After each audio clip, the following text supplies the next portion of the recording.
Gandhinagar ગ્રામ્યની 8 hotel રેસ્ટોરન્ટમાં search. લવારપુર Chiloda Himmatnagar highway પરની હોટલમાં દરોડા પાડવામાં આવ્યા. 5 હોટેલ રેસ્ટોરન્ટને ઇમ્પ્રુવમેન્ટ નોટિસ ફટકારવામાં આવી. સ્વચ્છતા હાઇજીનના નિયમોમાં ક્ષતિ સામે કાર્યવાહી કરવામાં આવી.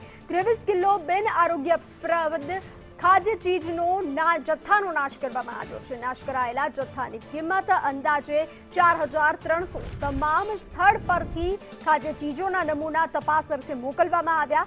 ખાદ્ય ચીજ વિક્રેતાઓને ત્યાં કેપ, એપ્રન અને ગ્લોવ્સ પહેરવા સૂચના આપવામાં આવી છે.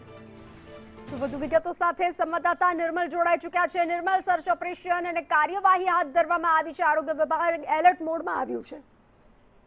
બિલકુલ, ગાંધીનગરનો ગ્રામ્ય વિસ્તાર છે. લવારપુરની વાત કરીએ કે પછી ચિલોડા હિંમતનગર હાઈવે પર આવેલા રેસ્ટોરન્ટની વાત કરવામાં આવે, જય ભવાની કાઠિયાવાડી ઢાબો છે, તેની અંદરથી 5 કિલો ચટણી અને ભાજીનો નાશ કરવામાં આવ્યો છે. ગુજરાતી એક ઢાબુ છે, તેમાંથી 10 કિલો બિન આરોગ્યપ્રદ ખાદ્ય ચીજ મળી આવી છે. સ્વસ્તિક હોટલ છે, જેમાંથી 8 કિલો સિઝનિંગ, પેરી પેરી અને બ્લેક પેપર પાવડરનો નાશ કરવામાં આવ્યો છે. પુરોહિત દાળબાટી, જ્યાં દાળ અને સેવ ટામેટાના શાકના નમૂના લેવામાં આવ્યા છે. વધુ એક ગુજરાતી ઢાબુ છે, જેમાંથી રીંગણનું ભરથું અને પુલાવના નમૂના લેવામાં આવ્યા છે. તમામ અલગ અલગ લેવાયેલા નમૂનાને લેબોરેટરીમાં પરીક્ષણ માટે મોકલી આપવામાં આવ્યા છે.